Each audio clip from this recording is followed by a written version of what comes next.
Hello friends, standard 10th में English medium में chapter number 16 के बारे में आज हम जानेंगे।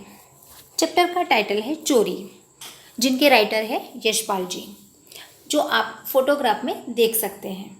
यशपाल जी मनोवैज्ञानिक या बाल मनो चिकित्सक माने जाते हैं, क्योंकि उन्होंने ज़्यादातर बच्चों के मन को जाना था और बच्चों के मन में मनस्थिति क्या होती है, कैसे कैसे विचार आते हैं और किस स्थिति में वो कुछ गलत काम करता है, ऐसी बहुत सारी कहानियाँ लिखी है, जिनमें से आज चोरी चैप्टर के बारे में हम देखेंगे। चोरी चैप्टर के बारे में जानने से पहले हम उनका परिचय प्राप्त कर लें। यशपाल जैन, जन्म सन 1912 ईस्वी और मृत्यु सन 2002 ईस्वी। उनका जन्म अलीगढ़ जिले के विजयगढ़ कस्बे में हुआ था। बाल साहित्य पर उन्होंने अपनी लेखनी चलाई। बाल मनोविज्ञान पर उन्होंने अनेक कहानियाँ लिखी हैं और सन 1990 में उनको भारत सरकार का प्रतिष्ठित पुरस्कार पद्मश्री प्राप्त हुआ था। इसके अलावा अजंता इलोरा, अहिंसा और भारत के यात्री उनकी ख्यातनाम कृतियाँ हैं। यहाँ स्टोरी इस प्रकार है कि स्टोरी के केंद्र में या तो मेन कैरेक्टर माना जाए तो बिंदु है और उनकी मालकिन मालती, जो हमेशा शकीली है। नौकरों को किस प्रकार रखना चाहिए शायद उसे मालूम नहीं है, और उसमें भी जो अगर छोटा बच्चा अपने घर में काम करने आता है तो शायद उनका मन जान लेना चाहिए। अगर हम जान लेते हैं तो शायद कोई बच्चा चोरी करने का प्रयास कभी भी नहीं करेगा। इस चैप्टर के द्वारा हमें ये नहीं जानना है कि बच्चे ने चोरी कर ली, वो पकड़ा गया, उसको सज़ा मिली, बल्कि ये सोचना है कि वो किस स्थिति में चोरी करता है, क्यों चोरी करता है, किस वजह से उसको चोरी करने की आवश्यकता हुई। तो यहाँ दिखाया गया है कि नौकर हमारे परिवार का अंग होना चाहिए, अर्थात हमेशा हमारे घर में जो नौकर आते हैं हमें ऐसा व्यवहार उनके साथ नहीं करते हैं, इसलिए शायद उनका मन हमेशा कई नई चीज़ों पर पड़ता है और उसको चुराने का मन हो जाता है। हमें उनके साथ आत्मीयता भरा व्यवहार करना चाहिए, उसको स्वीकार करना चाहिए। हम जो खाते हैं हमें उनको भी वही खिलाना चाहिए और मानवीय और सौहार्दपूर्ण वातावरण से घर में सुख शांति और आनंद बना रहे। क्योंकि हमेशा आप ऑब्जर्व करना कि घर में अगर नौकर काम करने के लिए आता है तो मालकिन हमेशा बोलती रहती है, आपने ये अच्छा नहीं किया, ये कर दो, वो कर दो। इसलिए हमेशा उनके साथ व्यवहार कैसा होता है, चिड़चिड़ा ही रहता है।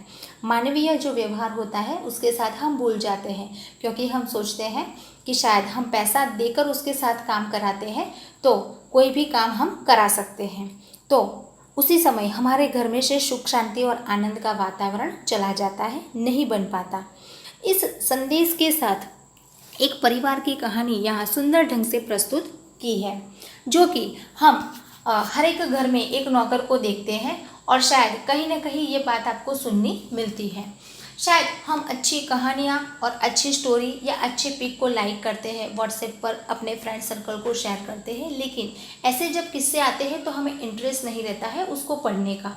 लेकिन हकीकत में ऐसे व्यक्तियों की स्टोरी ही हमें जाननी चाहिए कि वो किस किस परिस्थितियों से गुजरता है और किस परिस्थिति से ये काम करता है। देखते हैं यशपाल जी ने इस चैप्टर में किस प्रकार सुंदर ढंग से कहानी को बताने का प्रयास किया है। सबसे पहले तो यही है कि बिंदु केंद्र में है, मेन कैरेक्टर है और उसकी मालकिन जिसका नाम है मालती, जो कमरे को साफ कर झाड़ू पर कूड़ा रखे। जब बिंदु कमरे से बाहर निकला तब बरामदे में बैठे मालती का ध्यान उसकी ओर अनायास ही चला गया। अनायास यानी कि उसका मन नहीं था देखने का, लेकिन जैसे ही अंदर से कूड़ा यानी कि कचरा निकालने का काम करता है और उसका काम समाप्त हो जाता है, कमरे से बाहर निकलता है, तो मालती उसको देखती रहती है। उसने देखा कि एक हाथ में झाड़ू है पर दूसरे हाथ में मुट्ठी बंधी है और कुछ पीछे की ओर जानबूझकर आड़ में कर ली गई है, अर्थात कि वो कुछ छुपा रहा है। एक हाथ में झाड़ू और दूसरे हाथ में मुट्ठी भर में उसने कुछ चीज़ जो घर में से चुराई है और छिपा के जाने का प्रयत्न कर रहा है। मालती को लगा कि हो न हो कमरे से बिंदु कुछ लाया है। उसने कहा, बिंदु, यानी कि उसको पूछने के लिए रोक दिया और पूछ लेती है, बिंदु। 2 कदम पर बिंदु पर उसने मानो मालती की आवाज़ सुनी ही न हो, क्योंकि बिंदु के हाथ में कुछ ऐसी चीज़ें थी जो चुरा के वो जाने वाला था और अपनी मालकिन के बोलने पर वो वहाँ रुकता नहीं है और जैसे उसने कुछ सुना ही नहीं है और आगे चला जाता है। वह चलता ही गया, बल्कि मालती ने देखा कि उसकी पुकार पर बिंदु की चाल में और भी तेजी आ गई। हमेशा देखना कि अगर आपने गलती की है तो आप मौन रहेंगे। अगर कोई चीज़ को चुराने वाला व्यक्ति है, आप जितना भी रोकना चाहोगे वो उतना ही जल्दी आपसे दूर जाने का प्रयत्न करेगा। बिल्कुल स्थिति यहाँ ऐसी ही है। बिंदु को पूछने पर वो देखता नहीं है, चला जाता है और बार बार बोलने पर वो वहाँ से और तेजी से भागने का प्रयत्न करता है। गुस्से में भरकर उसने कहा, बिंदु, ओ बिंदु, ठहर जा, कहाँ जाता है? यानी कि मालती को गुस्सा आता है कि कोई कीमती चीज़ वो चुरा न ले जाए, इसलिए उसे रोकने के लिए कहता है कि ठहर जा, कहाँ जाता है? इतना कहना था कि बिंदु तो दौड़ने लगा और वह गया, यानी कि उस घर से वो निकलकर जैसे ही मालूम पड़ता है कि उसके हाथ में कुछ चीज़ है, मालती के पुकारने पर वहाँ से भागने का प्रयत्न करता है और वहाँ से चला जाता है।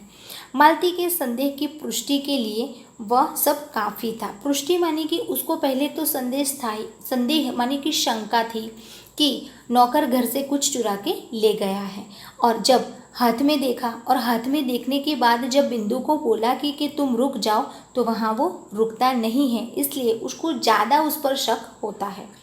उसने तेजी के साथ कहा, सुनते हो जी, देखो बिंदु कुछ ले जा रहा है, जल्दी आओ। यानी कि उनके पति को वो बात बताती है और बाहर आने के लिए कहती है कि जल्दी आकर देखो कि बिंदु अपने हाथ में कुछ लेकर गया है। नंदन, जो उनके पति का नाम है, अपने कमरे में बैठा अपने पत्र के लिए कुछ लिख रहा था, यानी कि वो भी एक लिखना का राइटर का काम करता था। मालती का यों चिल्लाना उसे अच्छा नहीं लगा और उसने चाहा कि टाल दे, पर मालती माने तब ना। यानी कि छोटी सी चीज़ अगर बच्चा ले गया है तो ले जाने दे, उस पर ध्यान देने की ज़रूरत नहीं है।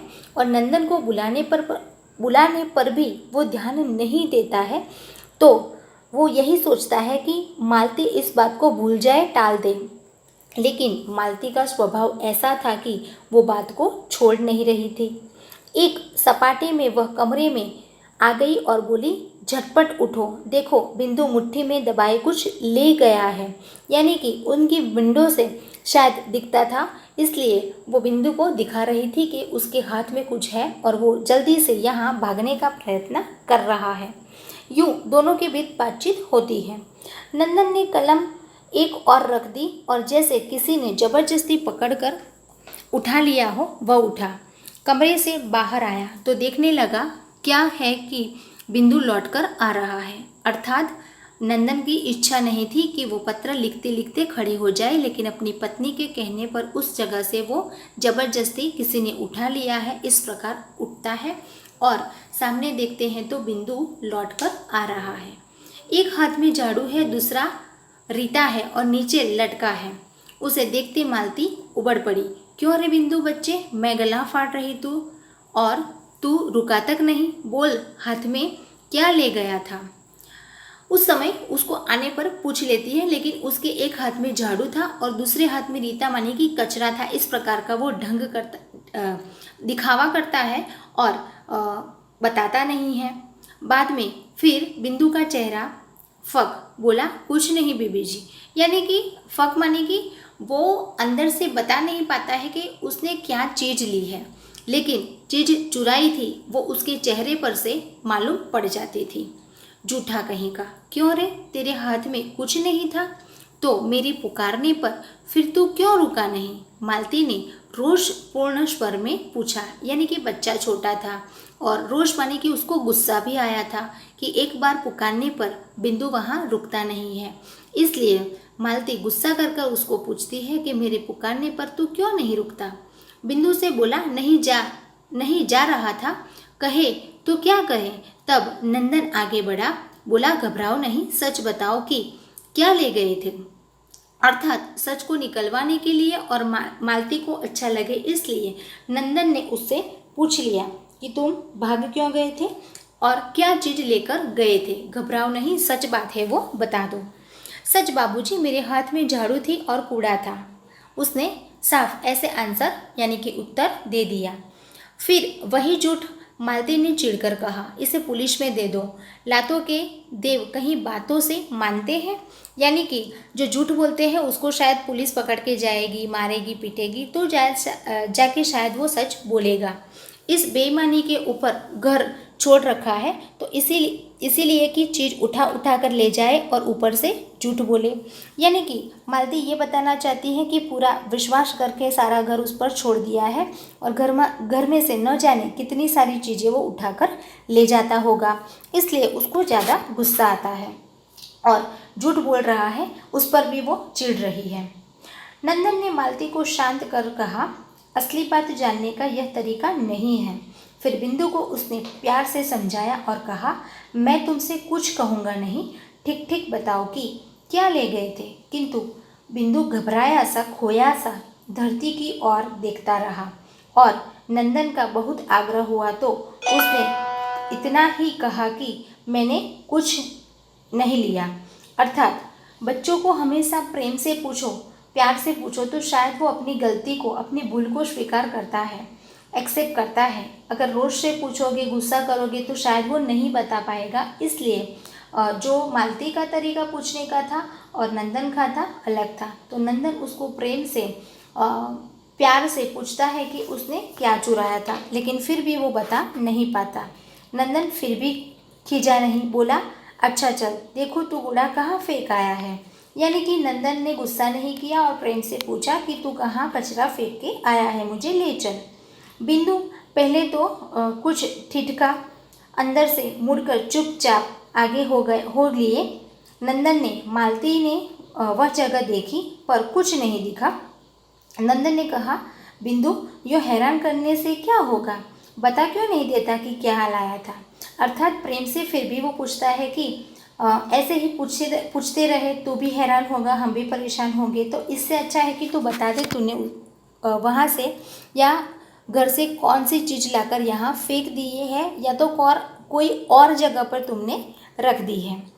इस प्रकार सारी प्रक्रिया होती है, लेकिन बच्चा इतना घबराया हुआ है कि वो बता नहीं पाता है कि उसने किस चीज़ को चुराया है या तो फिर चुराने का कारण क्या था, रीज़न क्या था। लेकिन फिर भी मालकिन होने के नाते मालती उस पर बहुत गुस्सा करती है और नंदन जो एक अच्छा व्यक्ति है उसको समझता है, बाल मानस को जानता है, इसलिए शायद प्रेम से पूछने का प्रयत्न करता है। लेकिन फिर भी बच्चा इतना हैरान है कि बिंदु बता नहीं पाता है कि उसने कहाँ से वो चीज़ ली और कहाँ रख के आया है।